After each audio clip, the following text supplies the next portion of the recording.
Search India, कहानी से सच्चाई तक। अर्जुन पांडे फ्रॉम प्रयागराज।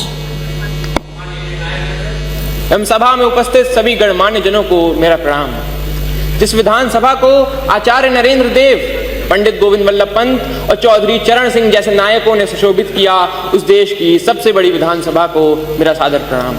मेरा नाम अर्जुन है, कक्षा 12वीं का छात्र हूँ। संविधान के 75 वर्षों की यात्रा पर बोलने हेतु तीर्थों के तीर्थराज प्रयाग से आपके समक्ष उपस्थित हूँ।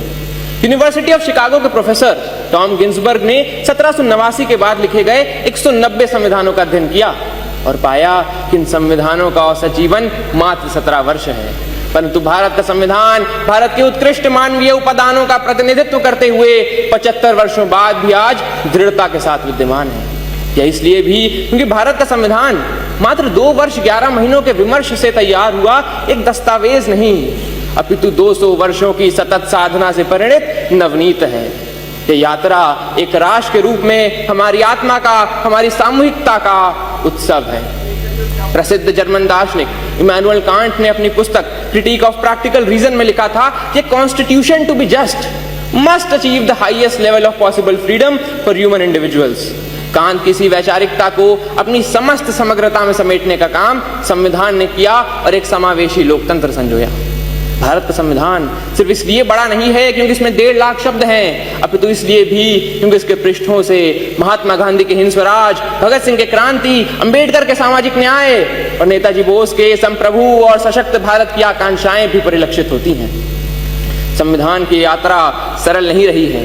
अगर इसने 24 अप्रैल 1973 को केशवानंद भारती निर्णय के रूप में रक्षा का प्रयास देखा तो 1975 में आपातकाल के रूप में प्रहार भी देखा। संविधान हमारा वह दर्पण है जिसमें हम अपने अतीत को देखते हैं, वर्तमान को समझते हैं और भविष्य को गढ़ते हैं। हमें यह भी समझना होगा कि संविधान साधन है, साध्य नहीं। हाँ, वो हमें जमीन तैयार करके तो दे सकता है, परंतु उस पर फसल बोने का काम हमारे ही जिम्मे है। ऐसे में हमें समझना होगा कि हमें एक ऐसे राष्ट्र का निर्माण करना है जिसके 6 स्तंभ हों: समता, समृद्धि, समन्वय, संस्कृति, सेवा और समर्पण। एक ऐसा भारत जहां हर व्यक्ति कह सके मैं भारत हूं और भारत मुझ में। जहां विश्व में तमाम जगह संवैधानिक मूल्यों के लिए, मताधिकार के लिए आंदोलन देखे गए, वहीं भारत में सहजता से प्राप्त मताधिकार एवं मौलिक अधिकारों ने शक्ति का संचार किया। हमारा ये कर्तव्य है कि हम एक ऐसे राष्ट्र का निर्माण करें जिसमें हर हाथ को अवसर मिले, हर सपने को ऊंचाई मिले और उसे पूरे करने का नैतिक साहस मिले। अंत में इतना ही कि हमने तहरीर की है कागजों पर सदियों की बातें, हमने तहरीर की है कागजों पर सदियों की बातें। संविधान यूं ही नहीं, हर लफ्ज में एक कौम की सांसें। धन्यवाद।